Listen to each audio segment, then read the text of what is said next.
In today's video, I'm going to teach you how to send an invoice on Shopify in our 2025 tutorial.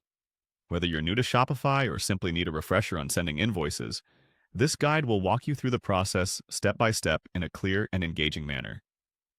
Sending invoices is an essential task for any online business, ensuring that you effectively manage your transactions with your customers.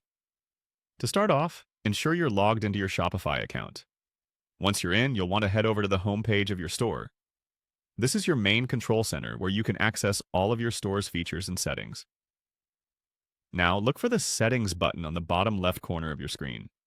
Clicking on this will take you to a menu where you can manage various aspects of your store. Next, from the list that appears, locate and select Notifications.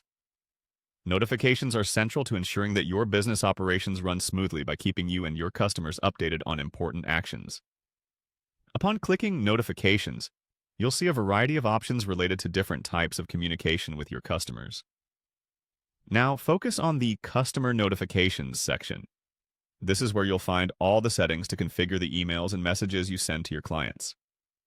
Look for the option that says Order Invoice. Invoices are critical as they serve as proof of a transaction that has taken place, something both you and your customer value for record keeping. After clicking on Order Invoice, you'll arrive at a new page that allows you to draft and customize the invoice notification that your customers will receive.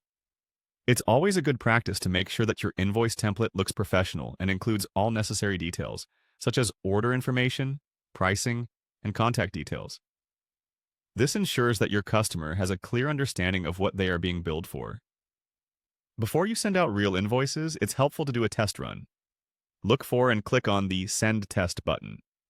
This feature allows you to send a sample invoice to yourself, helping you verify that everything looks good to go before it's sent to your customer. Checking the invoice yourself can help spot any errors or areas for improvement in the template, preventing potential confusion on the customer's end. Once you've walked through these steps and are satisfied with your test invoice, you're ready to start sending those invoices to your customers. The process is straightforward, but taking the time to ensure everything is set up correctly will save you headaches later and help maintain smooth transactions. Thanks for watching, and be sure to subscribe for more helpful tutorials to optimize your Shopify experience.